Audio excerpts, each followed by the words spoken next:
सनातन धर्म के ग्रंथों में कहीं आपको कोई त्रुटि नज़र आ रही है, सनातन धर्म में कहीं आपको कोई कमी दिखाई दे रही है, आपको कहीं अच्छा नहीं लग रहा है, तो वो बात यहाँ रखें। हो सकता है आपका भ्रम हो, आप उसको ठीक प्रकार से जान न पाए हों, क्योंकि हमारे वेद पुराण स्मृतियाँ शास्त्र हमारे जितने भी हैं, दर्शन हमारे हैं, कहीं भी कोई त्रुटि नहीं है। ये मैं अपनी समझ से कह रहा हूँ और संतों की बात है। लेकिन फिर भी यदि आपको कहीं भी लगता हो, ग्रंथों को लेकर धर्म को लेकर के कहीं गलत आपको लगता हो, क्योंकि मैं इसलिए कार्यक्रम में आपको बता रहा हूं कि कई ऐसे विधर्मी हैं जो सनातन धर्मावलंबियों को ऊट पटांग बातें बोल करके सनातन धर्म के बारे में उनकी श्रद्धा को ठेस पहुंचाते हैं, और आपकी श्रद्धा को ठेस पहुंच भी जाती है तो आप भी डांवाडोल हो जाते हैं कि हाँ बिल्कुल ये ठीक कह रहे हैं। उन विधर्मियों की बातों पर आपको विश्वास होने लग जाता है और धीरे धीरे फिर अपना धर्म को के प्रति जो प्रेम श्रद्धा निष्ठा कम होने लग जाती है और विधर्म में चले जाते हैं।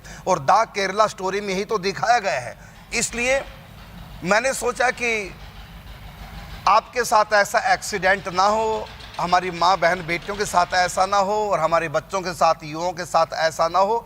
तो धर्म के प्रति, हमारे सनातन धर्म के प्रति जो विधर्मी लोग और कलिमल ग्रसित विमूढ़ लोग जो ऊट पटांग बोल करके आपकी श्रद्धा को डावाडोल कर देता है कि ऐसा तो गलत है, ये तो गलत है, ये गलत है, वो गलत दर्शन नहीं है, वो आपकी बुद्धि में ये मीठा जहर घोल करके डाला जा रहा है और आपकी श्रद्धा डावाडोल हो जाती है। आप श्रद्धा की बड़े कमज़ोर हैं।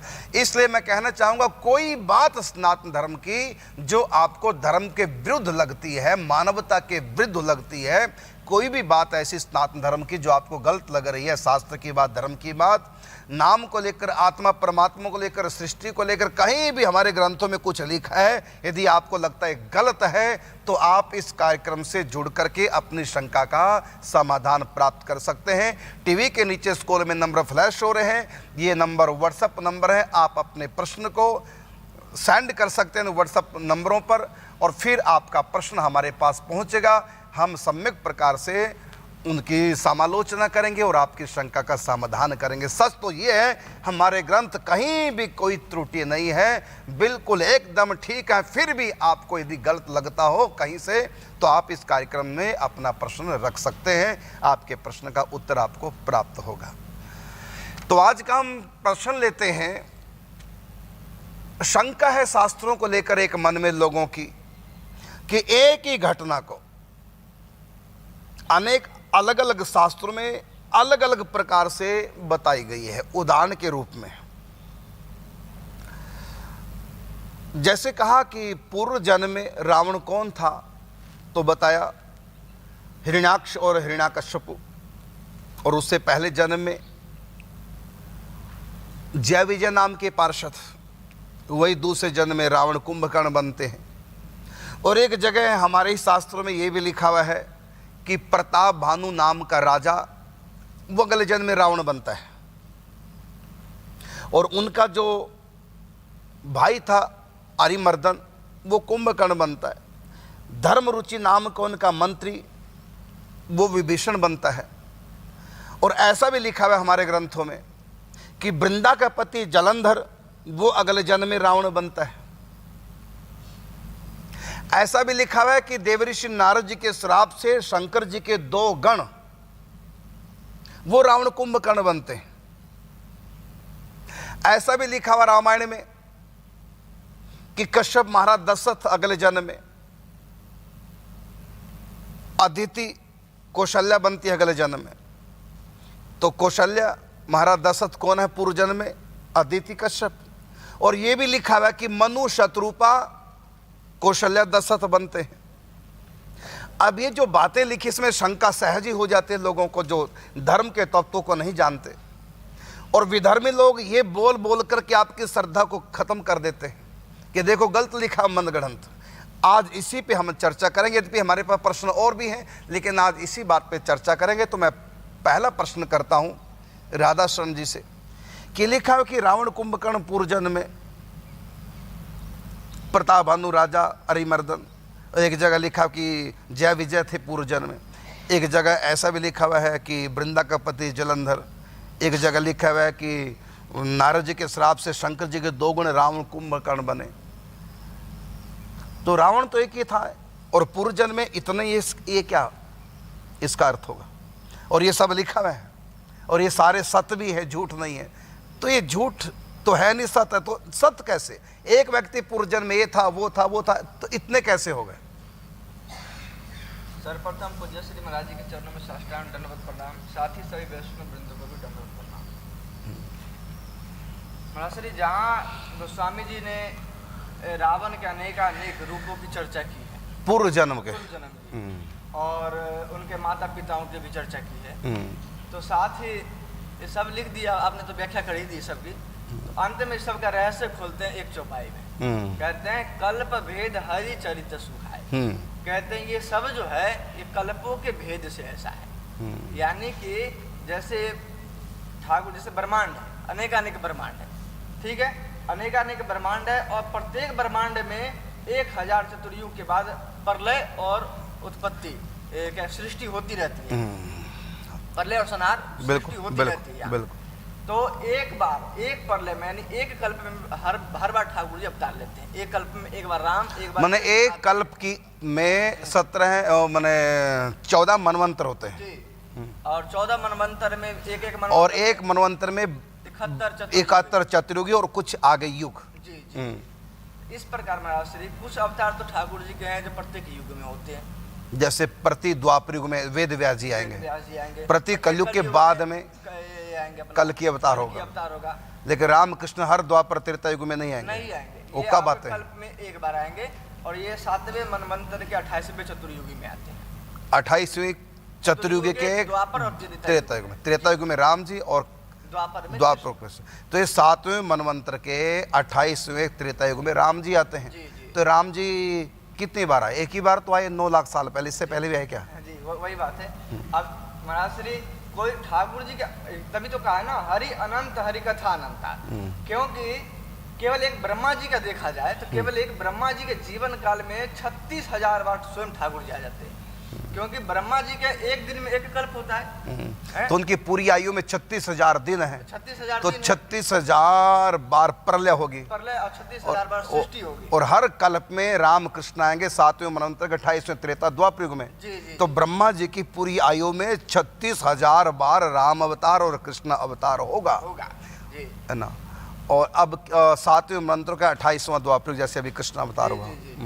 तो उसी में महाश्री कि अब ठाकुर जी, और ब्रह्मा जी भी अनंत हैं, माने ब्रह्मा जी की आयु पूरी हो जाएगी, फिर दोबारा से प्रकृति प्रलय होगी, प्रकृति के प्रलय के बाद फिर दोबारा से सृष्टि की रचना, फिर ब्रह्मा विष्णु में प्रकट होंगे। इसका भी शास्त्र में प्रमाण है, ये लिखा हुआ है कि अगले जो कल्प में जो ब्रह्मा जी हो, कल्प में नहीं, ये जब प्रकृति प्रलय हो जाएगी उसके बाद अगले जो में इस ब्रह्मांड होगा उसके ब्रह्मा जी हनुमान जी बनेंगे, ये लिखा हुआ है।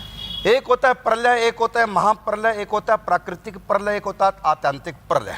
प्रलय हो जो एक मनवंतर के बाद होता है, स्वर्ग में इंद्र बदल जाता है एक मनवंतर के बाद। ब्रह्मा जी के एक दिन में 14 इंद्र बदल जाता है, 14 इंद्रों की आयु समाप्त हो जाती है। हर बार कोई ना कोई इंद्र बनता है, एक मनुष्य ही इंद्र बनता है अपने कर्मों के अनुसार। तो 14 इंद्र जब बदल जाते हैं तब ब्रह्मा जी का एक दिन होता है। तो इस प्रकार ब्रह्मा जी की आयु 100 साल के, एक दिन इतना बड़ा है तो 100 साल की ब्रह्मा जी की आयु है। तो ब्रह्मा जी का एक दिन रात मनुष्यों का कितना समय है? तो 8 अरब 32 करोड़ साल, 64 करोड़, 8 अरब 64 करोड़ साल मनुष्यों के, तब ब्रह्मा का एक दिन है। 30 दिन का फिर एक महीना, 12 महीने का एक वर्ष। इस कालमान के हिसाब से ब्रह्मा जी की आयु 100 साल की है। फिर ब्रह्मा जी भी समाप्त, फिर आएगी महाप्राकृतिक प्रलय। तो प्रलय आती है जब इंद्र बदलता है, महाप्रलय आती है जब कल्प बदलता है, और प्राकृतिक प्रलय आती है जब ब्रह्मा बदल जाते हैं, और आत्यंतिक प्रलय आती है जब व्यक्ति को मोक्ष प्राप्त हो जाता है। उसके लिए आत्यंतिक प्रलय, अर्थात अब दोबारा से उसके लिए सृष्टि नहीं, सदा के लिए समाप्त होगी, चला गया भगवान के धाम में। तो ये आत्यंतिक प्रलय किसकी होती है? जो ज्ञान के पंथ पे आत्म साक्षात्कार कर लेते हैं या भक्ति के पंथ से चल करके भगवान का साक्षात्कार लेते हैं, उनके लिए हो जाती है आत्यांतिक प्रलय, मतलब सदा के लिए प्रलय। अब कभी सृष्टि उनके लिए तो होगी नहीं, सदा के लिए चले गए भगवान के धाम में। यद गत्वा न निवर्तन्ते तद धाम परमम, क्योंकि फिर वापस सृष्टि में नहीं आते। तो ये प्रलय हो गई। तो भगवान राम कृष्ण इस सृष्टि में अनंत बार आ चुके हैं, अनंत बार आएंगे, ना अंतो न च आदिर। भगवान के अवतारों की ना शुरुआत और ना इसका अंत है। हर बार ब्रह्मा के एक दिन में, मतलब 7वें मनवंतर के 28वें त्रेता युग में राम आएंगे ही आएंगे। तो ब्रह्मा जी के एक दिन में एक बार राम, एक बार कृष्ण धरती पे आते हैं। और इसके बाद फिर ब्रह्मा जी जब पूर्ण हो जाते हैं, ब्रह्मा की आयु 100 साल की बीत जाते हैं, तो प्राकृतिक प्रलय हो जाता है। प्रलय में मिट्टी, जल, अग्नि, वायु, आकाश, ये सारे तत्व रहते हैं, केवल जीव सृष्टि बाहर नहीं होती। लेकिन प्राकृतिक प्रलय में मिट्टी, जल, अग्नि, वायु, आकाश, ये 5 तत्व भी नहीं रहते। उसके बाद सूक्ष्म जय तन्मात्राएं, मन, बुद्धि, चित्त, अहम, ये सब नहीं रहते। हाँ, आत्मा की सत्ता रहती है, आत्मा मिट्टी नहीं। तो ये शरीर अपने कारण में विलीन हो जाते हैं, जितने भी 5 तत्व हैं। ये है प्राकृतिक प्रलय, अर्थात प्रकृति नहीं रहेगी। महाप्रलय में, प्रलय में जल रहता है, मिट्टी, जल, अग्नि, वायु, आकाश। जल पानी में घुल जाता है, मिट्टी पानी में घुल जाती है, लेकिन जल ही जल सर्वत्र रहता है। ये तो महाप्रलय, प्रलय की बात है। लेकिन जब प्राकृतिक प्रलय हो जाता है, जब ब्रह्मा जी भी नहीं रहते, आयु समाप्त, तो उस समय ब्रह्मांड ही नहीं रहता। तो उस समय को कहते हैं प्राकृतिक प्रलय, अर्थात प्रकृति भी क्रिया विहीन हो गई। क्योंकि प्रलय में भी, महाप्रलय में भी प्रवृत्ति कार्यरत रहती है, लेकिन प्राकृतिक प्रलय में प्रकृति शून्य में लीन हो जाती है, ये कार्यान्वित नहीं होती और प्रकृति के ऊपर काल का कोई प्रभाव नहीं पड़ता। तो उस समय ये सिमट जाती है, मिटती नहीं, सिमट जाती है, सूक्ष्म रूप धारण कर लेती है। और तीनों जो गुण हैं प्रकृति के, वो तमोगुण, रजोगुण, सत्वगुण, ये तीनों का बैलेंस बिल्कुल एकदम बराबर हो जाता है। तो जब दोबारा से सृष्टि की रचना होती है, तो भगवान की इच्छा से काल को भगवान प्रेरित करते हैं, और काल की प्रेरणा से फिर प्रकृति में त्रिगुणात्मक जो प्रकृति है, त्रिगुणों में विक्षोभ होता है, तब प्रकृति कार्यान्वित होती है और काल भी प्रकृति में सम्मिलित होकर काल और प्रकृति से फिर ही आगे सृष्टि उत्पन्न होती है। तो आपका, जैसे आपने प्रश्न किया कि रावण पिछले जन्म में अमुक था, ये था, तो 4 रावणों की बात, ये क्या? तो इसका उत्तर है कि जब भी राम अवतार होगा, ब्रह्मा जी के एक दिन में एक बार, अर्थात कल्प में एक बार, कल्प कल्प पर प्रभु अवतर ही।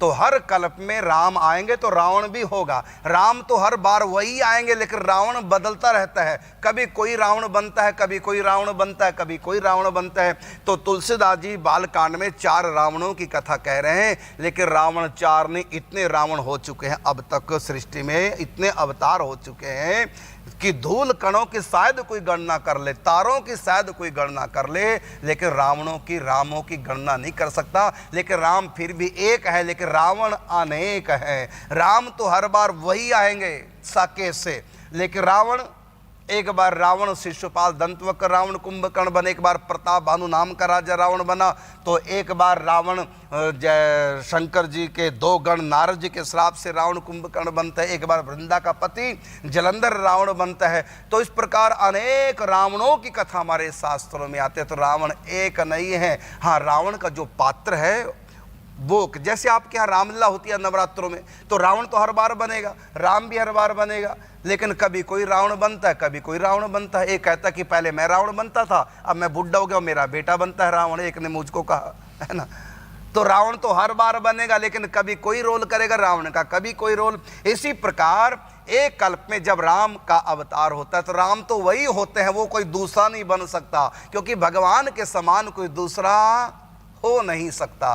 तो हर बार भगवान तो वही आएंगे राम साकेत से, लेकिन और जो पात्र हैं वो बदल जाते हैं। सीताराम वही होते हैं, बाकी सब आत्माएं बदलती रहती हैं। तो कभी कोई रावण बनता है, कभी कोई। तो हमारे शास्त्रों में तो 4 रावणों की नहीं बल्कि अनंत अनंत रावणों की कथा है। इसलिए आप झूठ नहीं इस बात को मानना। इसको कहते हैं कल्प भेद। तो कल्प भेद हरि चरित सुहाए। तो कल्प भेद से ये चित्र। आप कुछ कहना चाहेंगे? मैं यही कहना चाह रहा हूँ श्री, केवल रावण ही नहीं, पुराण में जितने चरित्र हैं इसको पौराणिक चरित्र कहा जाता है। एक होता है ऐतिहासिक चरित्र और एक होता है पौराणिक चरित्र। पौराणिक चरित्र उसे बोलते हैं जो हर बार होता है, हर कल्प में हो। हर कल्प में तो निश्चय ही है जो एक बार होगा। एक प्रकार से वो भगवान के द्वारा एक नियम अनादिकाल से स्क्रिप्ट तैयार की गई है, स्टोरी कैरेक्टर तैयार किया गया है जी। ये कैरेक्टर होगा, जैसे हनुमान होगा ही प्रत्येक बार सुदामा होगा ही होगा। और बने भले कोई, लेकिन सुदामा प्रत्येक बार होगा, प्रत्येक बार मधुमंगल होगा, प्रत्येक बार ये सब जो है सब चरित्र होगा, लेकिन उसका कैरेक्टर बदल सकता है। तो पुराणिक जो भी चरित्र है, पुराणिक चरित्र का मतलब ये होता है जो कल्प में वो एक बार आता है। पुराणिक चित्र उनको कहते हैं, अभी जो बताया कि हर कल्प में वो पात्र होंगे, लीलाएं भी लगभग वही होंगी, हल्का फुल्का कभी परिवर्तन आ सकता है। राम लीला में भी, कृष्ण लीला में भी हल्का फुल्का कोई परिवर्तन आ सकता है किसी भक्त विशेष के कारण से। तो पौराणिक चरित्र जितने भी हर कल्प में वो होंगे ही होंगे, इनको पौराणिक चरित्र बोलते हैं। कभी कभी कहा ना कि प्रबल प्रेम के पाले पड़कर प्रभु को नियम बदलते देखा, अपना मान भले टल जाए लेकिन भक्त का मान ना टलते देखा। तो भक्त के प्रेमवश कभी कभी किसी अवतार में कोई लीला का अंतर पड़ जाता है। इसको बोलते हैं कल्प भेद हरि चरित सुहाए। जैसे उदाहरण के रूप में एक रामायण में लिखा हुआ है कि राम जी ने धनुष तोड़ा, तुरंत परशुराम जी आ गए। और एक जगह लिखा हुआ है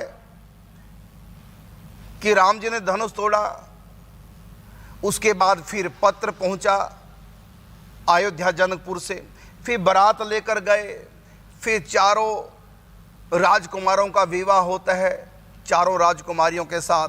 फिर 6 महीने तक वहाँ बारात रुकती है। 6 महीने के बाद धनुष टूटने के 6 महीने के बाद जब वापस बारात लौटी, चारों दूल्हा चारों दुल्हने बारात जब लौटी तो रास्ते में परशुराम जी मिले। तो एक रामायण में लिखा है उसी समय धनुष टूटते ही परशुराम जी आगे, ऐसे आगे जैसे बगल में खड़े थे, धनुष टूटे और मैं जाऊं। और एक जगह लिखा हुआ है कि 6 महीने बाद आए। तो सनातन धर्मावलंबी जब इन बातों को पढ़ते हैं वो सोचता कि वो सही कि ये सही, क्योंकि कल्प भेद जानते नहीं। हिंदू घर में जन्म हो गया, पढ़ा लिखे कुछ है ही नहीं, ना कभी ग्रंथ पढ़ते ना भी के संतों का संग करते हैं, तो पता कैसे चले? अपने आप ही शंका पैदा कर लेते हैं। अरे जब शंका मन में आ गई तो पूछो ना, ये ना कहो ग्रंथ गलत है, ये ना सोचो कि एक जगह लिखा कि परशुराम तुरंत आ जाते हैं धनुष टूटती, एक जगह लिखा 6 महीने बाद आते हैं, तो वो सही है कि ये सही, और अंत में किस निर्णय में पहुंचे, दोनों मनगढ़ंत हैं। और सनातन धर्म के प्रति, जिस धर्म में किस्मत से पैदा हुए हो तुम लोग, उस धर्म के प्रति आस्था खराब कर लेते हो। इसलिए कल्प भेद जानना आप सबके लिए बहुत आवश्यक है। और जो भी इस समय सुन रहे हैं, अगर माताएं हैं तो अपने बच्चों को बताएं, यदि बच्चे वहां नहीं हैं तो बच्चों को बताएं कि देखो बेटा एक धर्म की बात बताऊं, आज हमने ऐसा सुना है, ये कल्प भेद क्या है, इसके बारे में बच्चों को बताया करो। महाश्री एक बात मैं और कहना चाहता हूँ। 2 कहो। जी जी। जैसा कि अभी रामचरितमानस बताया गया और एक और रामायण बताया गया, एक बार तो उसी समय आते हैं और एक में 6 महीने के बाद आते हैं। लेकिन दक्षिण के रामायण में तो बिल्कुल ही अलग कथा है। दक्षिण के एक रामायण उसमें तो जी, तो उसमें एक भक्त थे, तो ये जब रामायण की कथा सुनी तो बहुत रोने लगे। अरे मेरे ठाकुर जी इतने दुख पाते हैं, तो रो रो के वो बहुत परेशान हो गए। और उसके सामने जब राम जी आए, प्रकट हो गए उसके असुरों से, तो बोले अरे तुम इतना क्यों दुखी हो? बोले आपने कैसी लीला की? गुस्सा करने लगे ठाकुर जी पे, गुस्सा करने लगे। और कैसी लीला की? आपके भक्त लोग तो सुन के मर जाएंगे, मैं तो मरा जा रहा हूँ आपकी लीला। पिता का मरण, सीता का हरण, लक्ष्मण का मूर्छित, बाद में सीता का परित्याग, पे सीता का पृथ्वी में समा जाना। कहते सब कथा सुन सुन हम दुखी होते हैं, तो आपने ऐसी लीला क्यों की? मैंने भगवान से शिकायत की उस भक्त ने, ऐसी लीला क्यों की जिससे आपके भक्त दुखी हो, कष्ट पाए। तो फिर उन्होंने कहा कोई बात नहीं, मैं तुमको उस कल्प की लीला दिखाऊंगा जिसमें ये सब कुछ हुआ ही नहीं, जिसमें केवल आनंद ही आनंद था। तो वैसी लीला सुनाई जिसमें आनंद कुछ, जिसमें सीता हरण हुआ, ना जिसमें ये क्या कहते हैं लक्ष्मण जी का मूर्छन हुआ, और ना जिसमें वनवास हुआ। राम जी पूरा आनंद से राजकुमार रहे और जीवन में राजकुमार। तो बताओ उस रामायण में ये कथा है, अलग अलग कल्पों की अलग अलग कथा है। इसलिए कभी भी शंका नहीं करनी चाहिए सनातन धर्म के ग्रंथ में कहीं भी ऐसा लीला भेद हो ना, तो लीला भेद को कहते हैं कल्प भेद, अर्थात ये किसी और कल्प की, ये किसी और कल्प की। इसी प्रकार शिव पुराण में लिखा कि सृष्टि को किसने पैदा किया, तो शंकर जी ने। देवी भागवत पुराण में लिखा है सृष्टि किसने पैदा की, तो दुर्गा जी ने। विष्णु पुराण में लिखा सृष्टि किसने पैदा की, तो विष्णु भगवान ने। ब्रह्म वैवर्त पुराण में लिखा सृष्टि किसने पैदा की, तो भगवान श्री कृष्ण ने। गणपति पुराण में लिखा है सृष्टि किसने पैदा की, तो गणेश जी ने। सूर्य पुराण में लिखा है सृष्टि किसने पैदा की, तो सूर्य भगवान ने। कालिका पुराण में लिखा हुआ है कि भगवती काली महाकाली ने सृष्टि को उत्पन्न किया। तो व्यक्ति परेशान हो जाता है कि कौन सी बात सच है, तो इसका उत्तर है ये सृष्टि एक बार नहीं भाई पैदा हुई है। मैं कई बार समझा चुका हूं, फिर भी तुम लोग गड़बड़ कर देते हो। ये सृष्टि एक बार नहीं। कई लोग पूछते हैं ब्रह्मा विष्णु महेश के माता पिता कौन है। अरे एक बार थोड़ी प्रकट हुए हैं, ये अनेक बार अनंत बार ये सृष्टियां प्रकट हो रही हैं। गीता में प्रमाण है, न अंतो न च आदिर न च संप्रतिष्ठा। गीता में भगवान श्री कृष्ण कहते हैं इस सृष्टि का ना अंत है ना आदि है। ये अनंत काल से, प्रलय के बाद सृष्टि, सृष्टि के बाद प्रलय, फिर सृष्टि, फिर प्रलय, अनेकों बार ब्रह्मा विष्णु महेश प्रकट हो चुके हैं, अनेकों बार महाप्रलय में अंतरित हो चुके हैं। तो ये कोई एक बार नहीं, कभी कोई कभी कोई। ब्रह्मा विष्णु महेश के जैसे भगवान शिव का विवाह हुआ तो फेरे कराने वाले जो पंडित जी थे, पुरोहित जी से, उन्होंने पूछा शंकर जी से आपके पिता का नाम, आपका नाम क्या, तो कहा शिव। आपके पिता का नाम क्या, ब्रह्मा जी। कहते आपके दादाजी का नाम क्या, कहते विष्णु। कहते आपके परदादा जी का नाम क्या, कहते वो तो सबका मैं ही हूँ। घूमकर बात फिर वहीं आ गई, वो तो सबका दादा परदादा मैं ही हूँ, है ना। तो इसमें कभी शंकर जी सृष्टि को रचते हैं, सबके पिता शंकर जी हो जाते हैं, तो कभी दुर्गा के द्वारा सृष्टि रची जाती है, जगत जननी दुर्गा जी हो जाती हैं। और ब्रह्म भगवत पुराण में तो जगत जननी राधा जी हैं। राधा रानी से दुर्गा प्रकट होती है। जासु अंश उपजय गुण खानी, कोटिन उमा रमाम ब्रह्माणी। तो राधा रानी से भगवती दुर्गा प्रकट होती है, माँ लक्ष्मी प्रकट होती हैं, और श्री कृष्ण के अंग से भगवान शिव भगवान नारायण प्रकट होते हैं। तो ब्रह्म भगवत पुराण में श्री कृष्ण से सृष्टि प्रकट हो रही है। तो अंत में सब हम इस निर्णय पे पहुंचते हैं कि एक ही परमात्मा है, अपने अनेक रूप बना रखे हैं। आप कहेंगे कि एक ही बना लेते, तो मैं तुमसे पूछता हूं तुम एक ही जैसे कपड़े क्यों नहीं पहनते।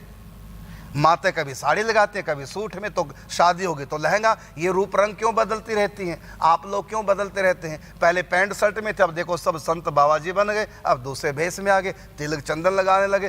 पहले तो ऐसा रूप नहीं था जब घर में थे, तो रूप तो बदल जाते ना। और दूसरी बात यह है, इतने भगवान क्यों बने, तो सुन लो, एक ही क्यों नहीं रहे।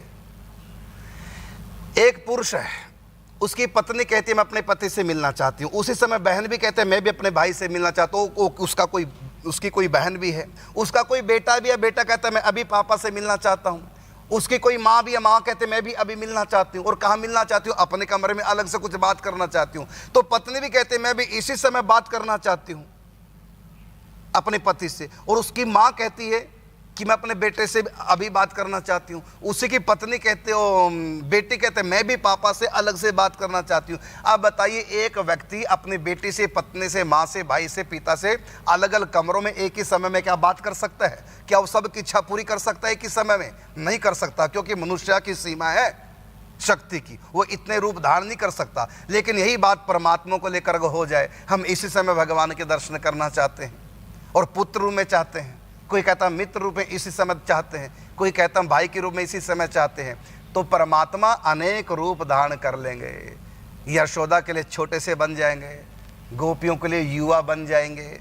जिसका जैसा भाव जाकी रही भावना जैसी, प्रभु मूर्त दिन देखी तैसी। अब उदाहरण के रूप में कोई मुझको पति के रूप में प्यार करे, समझने वाली बात, क्या मैं उसका पति बन जाऊंगा? बोलिए, नहीं ना बन सकता, क्योंकि मेरी अपनी मर्यादा है। लेकिन परमात्मा को कोई चाहे तो सब रूप बना सकते हैं। तो मनुष्य की सीमा है, एक मर्यादा है, एक शक्ति की सीमा है। लेकिन ये समस्या भगवान को लेकर नहीं होती।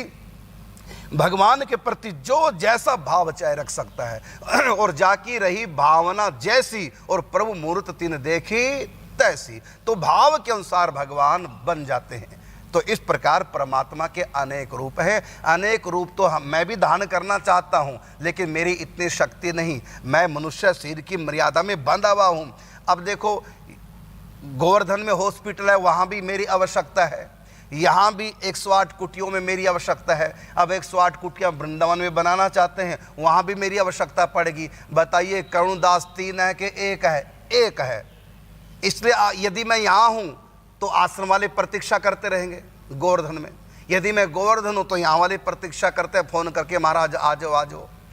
और इसी प्रकार तीसरा आश्रम वहाँ बनेगा। एक चौथा बना हुआ है यमुनानगर में, उसका नाम है वृंदावन आश्रम, वहाँ भी कहते हैं आ जाओ आ जाओ। नहीं मैं जा सकता सब जगह, लेकिन यदि मैं भगवान होता तो इतने रूप धारण कर सकता था? नहीं।